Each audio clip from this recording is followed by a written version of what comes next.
मेरे साथ बोलिए, भारत माता की। क्यों भाई?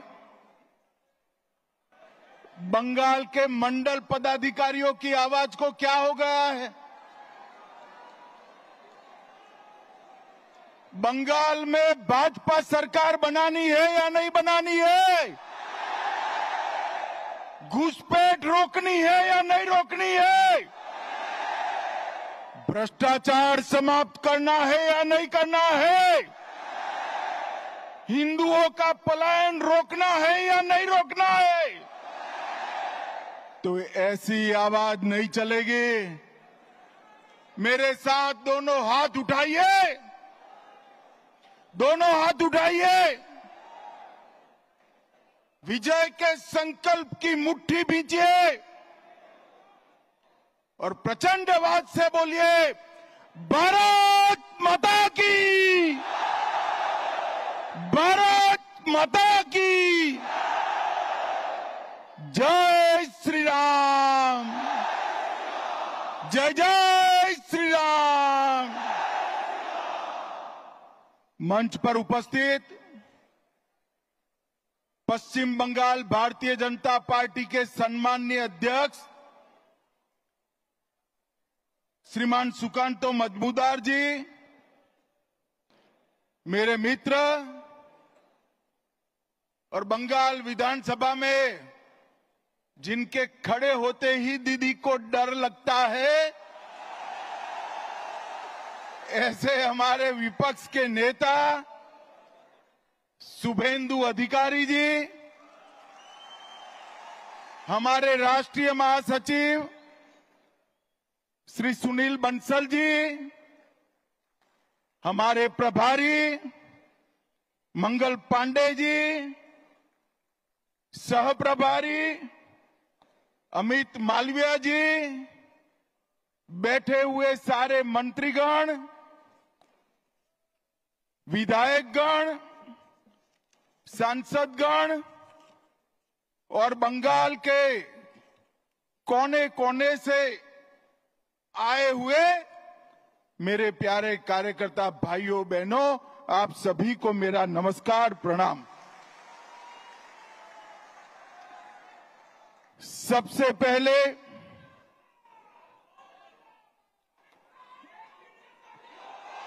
अरे अब सुनो भाई, सुनो। जिंदाबाद जरूर करना है। 26 में हमारे मुख्यमंत्री की शपथ के बाद करना है। भाइयों बहनों, सबसे पहले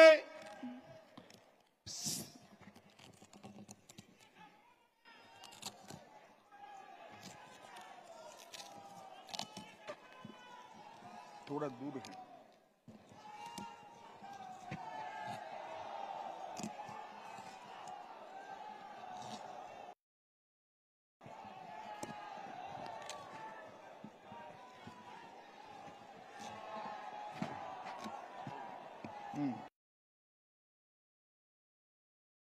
बहनों, सबसे पहले मैं श्री कालीघाट मंदिर, श्री श्री 108 करुणामयी काली माता मंदिर और दक्षिणेश्वर काली मंदिर को प्रणाम कर कर मेरी बात की शुरुआत करना चाहता हूं। मैं जब ये बंगाल की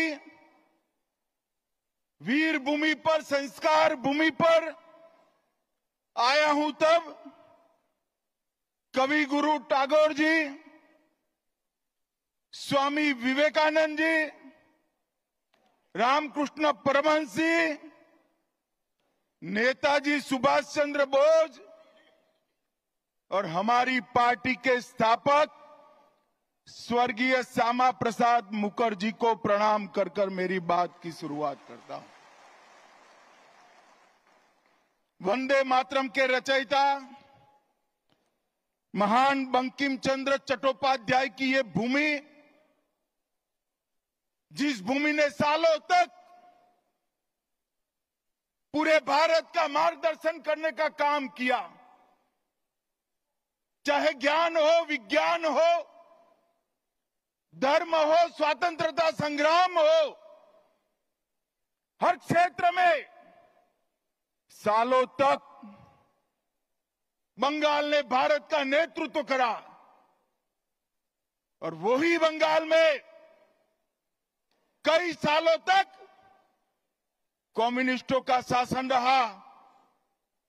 और उसके बाद मां माटी मानुष का नारा देकर ममता दीदी आई और उन्होंने ये महान बंग भूमि को आज घुसपैठ, भ्रष्टाचार, स्त्रियों पर अत्याचार, अपराध, बम धमाके और हिंदुओं के साथ दुराचार का केंद्र बनाकर रख दिया है। दुराचार का केंद्र बना।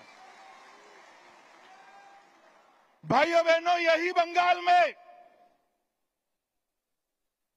चुनावी हिंसा सेशन के बाद, जब टीआर सेशन सीईसी बने, उसके बाद पूरे देश में चुनावी हिंसा बंद हो गई। मगर ये बंगाल है जिसमें चुनाव के वक्त और दीदी को विजय मिलने के बाद सैकड़ों भारतीय जनता पार्टी के कार्यकर्ताओं को मौत के घाट उतार दिया जाता है। दीदी, कब तक बचाओगी उनको? मेरी बात सुन लो, आपका समय अब समाप्त हो गया है। 26 में भारतीय जनता पार्टी की सरकार बनने वाली। और मैं सारे हजारों की संख्या में बैठे हुए मेरे मंडल के पदाधिकारियों को ये वादा करना चाहता हूं कि यहां तृणमूल की सरकार जाते ही हमारे कार्यकर्ताओं के हत्या के अपराधियों को जमीन में गाड़ा है तो भी बाहर निकालकर सजा करने का काम करें। लोकतंत्र के अंदर हिंसा कभी शोभा नहीं देती है। दीदी, हिम्मत हो तो हिंसा के बगैर, रैगिंग के बगैर चुनाव कराकर देखो। आपकी खुद की जमानत ये बंगाल की जनता जब्त कर लेगी। और भाइयों बहनों, वोट बैंक की तुष्टीकरण ने वोट बैंक के लिए पतन की सीमा ये ममता बनर्जी ने पार कर दी। अभी कुछ दिन पहले पहलगांव में पाक प्रेरित आतंकवादियों ने हमारे निर्दोष नागरिकों को, यात्रिकों को धर्म पूछ कर परिवार के सामने मार दिया। मुझे बताओ बंगाल वालों, वो पाक प्रेरित आतंकवादियों को सजा देनी चाहिए या नहीं देनी चाहिए? अरे जोर से बोलो, देनी चाहिए या नहीं देनी चाहिए? मोदी जी ने ऑपरेशन सिंदूर किया, ठीक किया या नहीं किया? भाइयों बहनों, हमने सर्जिकल स्ट्राइक करी, एयर स्ट्राइक करी और अब ऑपरेशन सिंदूर कर 100 किलोमीटर अंदर जाकर उनके हेडक्वार्टर को ध्वस्त कर दिया। सैकड़ों आतंकवादी मौत के घाट उतार दिए गए और दीदी के पेट में दर्द होता है। दीदी, इतना दर्द बंगाल का यात्री जब वहां मारे गए तब किया होता तो ठीक था। उस वक्त कुछ नहीं बोला और मोदी जी ऑपरेशन सिंदूर कर यहां आए तो एक घटिया सा राजनीतिक बयान देकर ऑपरेशन सिंदूर का विरोध किया। मैं आज ममता दीदी को कहने आया हूं, आपने ऑपरेशन सिंदूर का विरोध नहीं किया। आपने इस देश की करोड़ों माताओं बहनों की भावनाओं के साथ खिलवाड़ किया है, खिलवाड़ किया। और मैं बंगाल की मातृशक्ति को भी अपील करने आया हूं, आने वाले चुनाव में ऑपरेशन सिंदूर पर सवाल उठाने वाली ममता जी को सिंदूर की कीमत बंगाल की माताएं बहनें जरा समझा दे, सिंदूर का अपमान करने का क्या मतलब होता है। भाइयों बहनों, 1990 से ये देश आतंकवाद झेलता है। 40,000 से ज्यादा लोग आतंकवाद की भेंट चढ़ गए। ये कांग्रेस की सरकारें, यूपीए की सरकारें, इंडिया अलायंस की सरकारें, जिसमें ममता बनर्जी भी मंत्री थी, कुछ नहीं करती थी। नरेंद्र मोदी सरकार आने के बाद गोली का जवाब गोले से देने की शुरुआत नरेंद्र मोदी ने। और ममता जी, आप जितना पक्ष लेना है उतना पाक प्रेरित आतंकवादियों का पक्ष ले लो। मैं बताकर जाता हूं, ये नरेंद्र मोदी सरकार है, ये भारतीय जनता पार्टी की सरकार है। ऑपरेशन सिंदूर समाप्त नहीं हुआ है। अब कोई भी हिमाकत करेगा तो उसको उतनी ही मजबूती के साथ जवाब देने का काम नरेंद्र मोदी जी करेंगे। मैं आज ऑपरेशन सिंदूर में हमारी बहादुर सेना बीएसएफ ने जो वीरता बताई है, वो सभी बीएसएफ कर्मी और सेना के जवानों को 2 हाथ जोड़कर प्रणाम करता हूं। भाइयों बहनों, मोदी जी के नेतृत्व में बंगाल के विकास के लिए मोदी जी ने ढेर सारा काम किया है, परंतु विकास के साथ साथ बंगाल की संस्कृति को भी मोदी जी नहीं भूले। सालों से बंगाल वासियों की मांग थी कि हम बंगाल को क्लासिकल लैंग्वेज का स्टेटस दे। आज मैं ममता दीदी को पूछने आया हूं, 10 साल तक आप केंद्र में मंत्री थी या आपका समर्थन था, बंगाली भाषा को क्लासिकल लैंग्वेज का स्टेटस क्यों नहीं दिया?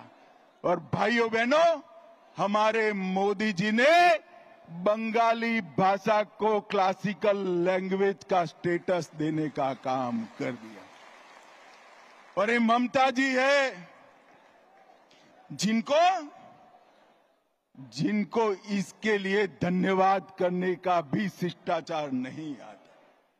भाइयों बहनों, आगामी चुनाव में यहां बैठे हुए सभी मंडल के पदाधिकारियों का मेरा विनती है कि बंगाल का चुनाव सिर्फ बंगाल का भविष्य नहीं तय करता है। बंगाल का चुनाव देश की सुरक्षा के साथ जुड़ा हुआ चुनाव, क्योंकि ममता बनर्जी ने हमारे देश की सीमाओं को बांग्लादेशियों के लिए खुला कर दिया है। इनके आशीर्वाद से घुसपैठ हो रही है। मुझे बताओ मित्रों, घुसपैठ रोकनी चाहिए या नहीं रोकनी चाहिए? जोर से बोलो, रोकनी चाहिए या नहीं रोकनी चाहिए? क्या दीदी रोक सकती है? जोर से बोलो, रोक सकती है? ये भाईपो रोक सकते हैं क्या? घुसपैठ केवल और केवल कमल फूल की सरकार रोक सकती है। तृणमूल के सांसद मुझे संसद में पूछ रहे थे कि बीएसएफ क्या कर रही है, अरे ममता दीदी, हमने आपसे भूमि मांगी है, पूरी भूमि दे दो, बाढ़ को समाप्त हो जाने दो, एक परिंदा भी पैर नहीं मार पाएगा, परिंदा भी पैर नहीं। आप जानबूझकर बॉर्डर पर भूमि नहीं देते हो क्योंकि घुसपैठ चलती रहे, आपकी वोट बैंक बढ़ती रहे और आपके बाद आपका भतीजा भी मुख्यमंत्री बनता रहे। भाइयों बहनों, ये होने वाला नहीं। ममता दीदी को मैं भारतीय जनता पार्टी का ग्राफ बताने आया हूं। 17 के चुनाव के बाद हमने तैयारी की, 19 की लोकसभा में हमें सफलता मिली, 21 की विधानसभा में 77 सीटें मिली और 24 की लोकसभा में 97 सीटों पर भारतीय जनता पार्टी का लीड रहा, 97 विधानसभा सीटों पर और 143 सीटों पर 40% से ज्यादा मेरे कार्यकर्ताओं के परिश्रम के कारण वोट मिले हैं। मैं आज ये नरेंद्र मोदी की सेना जो मेरे सामने बैठी है, भारतीय जनता पार्टी का कार्यकर्ता बैठा है, उसको मैं बताने आया हूं कि थोड़ा फासला बाकी है। आप 40% तो क्रॉस कर गए हो, 4-5% आगे बढ़ना है, 4-5। और अगले चुनाव में हमारी सरकार बनने जा रही। भाइयों बहनों, मैं आपको विश्वास दिलाता हूं, 17 में मैं पार्टी का अध्यक्ष था, तब मैंने कहा था यहां हमारी सरकार बनेगी और आज वो दिन नजदीक आ गया है। 26 तक दिन रात एक कर हर एक बंगाल के मतदाता के पास जाइए और नरेंद्र मोदी का और भारतीय जनता पार्टी का संदेश लेकर जाइए। पूरा देश चाहता है कि यहां देशभक्तों की सरकार बने, तुष्टीकरण वालों की सरकार न बने। ये ममता दीदी ने सोनार बांग्ला का स्वप्न तहस नहस कर दिया। भ्रष्टाचार, घुसपैठ, महिलाओं पर अत्याचार, हिंदुओं के साथ अन्याय, इससे इनकी राजनीति चलती है। भाइयों बहनों, ये ममता दीदी ने, इनके शासन में एसएससी भर्ती घोटाला हुआ, पशु तस्करी घोटाला हुआ, डियर लॉटरी का घोटाला हुआ, कोयला घोटाला हुआ, मनरेगा घोटाला हुआ, प्रधानमंत्री आवास में घोटाला हुआ, राशन घोटाला हुआ, मिड डे मील में घोटाला हुआ, केंद्र के फंड हड़प कर लिए गए, नगर पालिका भर्ती घोटाला हुआ, गोरखालैंड टेरिटोरियल एडमिनिस्ट्रेशन का घोटाला हुआ, गाय की तस्करी का घोटाला हुआ। हजारों करोड़ रुपया बंगाल की जनता का ये तृणमूल कांग्रेस की सिंडिकेट को भेंट चढ़ गया। मैं आज सभी कार्यकर्ताओं को पूछने आया हूं, ये पैसा सिंडिकेट का है या बंगाल की गरीब जनता का है? मुझे बताइए, ये सिंडिकेट का है क्या? जोर से बोलिए, सिंडिकेट का पैसा है। मोदी जी जो पैसा भेजते हैं, सिंडिकेट की भेंट चढ़ना चाहिए क्या? ये पैसे पर अधिकार बंगाल की महिला का है, माता का है, बेटी का है, बंगाल के गरीब का है, बंगाल के युवा का है। कलकत्ता के बाजार में युवाओं की नौकरी बिकती है। इनके घर से इतना पैसा पकड़ा जाता है कि गिनने में 27 मशीन थक जाते हैं, मगर पैसा खत्म नहीं होता है। भाइयों बहनों, इस सिलसिले को बंद करना पड़ेगा। मुर्शिदाबाद में अभी हिंसा हुई, हमारा गृह मंत्रालय कहते कहते थक गया कि बीएसएफ को बुला लीजिए। हम नहीं बुलाएंगे, क्योंकि बीएसएफ आती तो हिंदुओं की रक्षा करती। फिर हमारे कार्यकर्ता हाई कोर्ट गए, हाई कोर्ट के ऑर्डर पर बीएसएफ आई और हिंदुओं को बचाने का काम किया। ममता जी, आपके नेताओं ने वो बीएसएफ को गाली बोला और आपके नेता वहां खड़ा रहकर दंगाइयों की हौसला अफजाई करते रहे। मुझे कहने में कोई झिझक नहीं है, जिस प्रकार से बंगाल सरकार के मंत्री इस दंगों में शामिल थे, ये स्टेट स्पॉन्सर दंगा था जिन्होंने हिंदुओं को अन्याय किया है। भाइयों बहनों, बेलडांगा में कार्तिक पूजा के दौरान हमला हुआ, सरस्वती पूजा पर हमला हुआ क्योंकि मुहर्रम निकाल दिया जाए। भाइयों बहनों, मुस्लिम तुष्टीकरण की सभी सीमाएं ममता दीदी लांघ गई हैं। मुझे बताओ भाइयों बहनों, मन से बताना, मोदी जी जो वक्फ का कानून लाए हैं वो अच्छा है या नहीं है? जोर से बोलो, अच्छा है या नहीं है? बंगाल की जमीन, बंगाल की सरकार की जमीन वक्फ की भेंट चढ़नी चाहिए क्या? जोर से बोलो, चढ़नी चाहिए। ममता दीदी, वक्फ के कानून का विरोध कर कर आप किसका पक्ष ले रहे हो? पूरा बंगाल चाहता है कि वक्फ अच्छे से चले, पारदर्शिता आए, निर्दोषों की भूमि न जाए, सरकार की भूमि पर अतिक्रमण न हो, मगर ये वक्फ का विरोध कर रही है। ममता दीदी, 2026 तक कर दो, जितना विरोध करना है उतना, उसके बाद आप मुख्यमंत्री ही नहीं रहो। भाइयों बहनों, मस्जिदों के इमामों को वेतन देना शुरू किया, कोर्ट ने रुकवा दिया। बांग्लादेशी और रोहिंग्या उनकी मदद से घुसपैठ कर रहे हैं। राम जन्मभूमि के भूमि पूजन के दिन सद्भावना जुलूस के नाम पर नाटक किया। दुर्गा पूजा का विसर्जन पोस्टपोन किया। मुस्लिम कर्मचारियों को रमजान में आधे दिन की छुट्टी दी।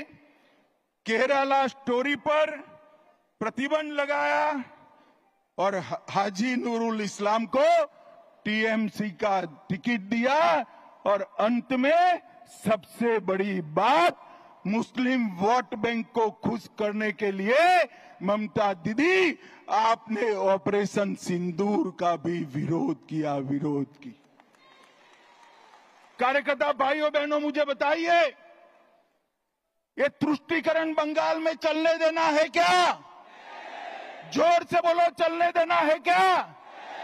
आज संकल्प कर कर जाइए कि 2026 में ये ममता बनर्जी की सरकार को मूल समेत उखाड़ कर हम फेंक देंगे, मूल समेत उखाड़ कर। भाइयों बहनों, एक महिला मुख्यमंत्री की शासन में आरजी कर मेडिकल का मामला होता है। सालों तक संदेश खाली की गरीब माताओं पर अत्याचार होता है और वो अपने वोट बैंक के संजो कर बैठ रही है। मैं ममता दीदी को पूछना चाहता हूं, संदेश खाली का मुख्य अपराधी ममता दीदी किस पार्टी से था? आप लोगों को मालूम है? जरा जोर से बोलना, संदेश खाली का मुख्य अपराधी किस पार्टी से था? जोर से बोलो, किस पार्टी से था? आरजी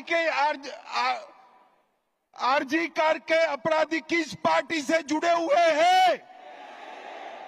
और ये महिला मुख्यमंत्री, माताओं बहनों के सम्मान की भी चिंता नहीं। एक ऐसा शासन है जिसमें आदिवासी, कुड़मी, राजवंशी, कोच, मतुआ, गोरखा, कायस्थ, आगोरी, मछुआरा कोई खुश नहीं है।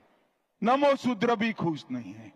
और अभी अभी उन्होंने गोरखाओं को तो जितना बदला लेना था वो दे दिया, परेशान कर कर कर कोई कमी नहीं छोड़ी। मैं आज गोरखा भाइयों को भरोसा देना चाहता हूं कि भारतीय जनता पार्टी की सरकार में आपके साथ कोई पुलिस केस नहीं होगा, कोई नेता जेल में नहीं जाएगा। और भाइयों बहनों, अभी अभी उन्होंने जिस प्रकार से पूरे हिंदू समाज को प्रताड़ित किया है, मुझे लगता है कि आने वाले दिनों में सबसे प्रचंड बहुमत के साथ, आजादी के बाद सबसे बड़े बहुमत के साथ भारतीय जनता पार्टी की सरकार बने। अंत में एक बात कहना चाहता हूं। मेरे पास हमारे शांतनु जी आए थे 4 दिन पहले। उन्होंने कहा, अमित भाई, सारे हिंदू शरणार्थियों को मतदाता सूची से काटने का नोटिस मिल रहा है। मैंने शांतनु जी को कहा है, डरिए मत, जिसको नोटिस मिले सीए का एप्लीकेशन करा दे, मैं उनको नागरिकता देने का काम करूंगा। ममता की नोटिस से किसी को डरने की जरूरत नहीं है।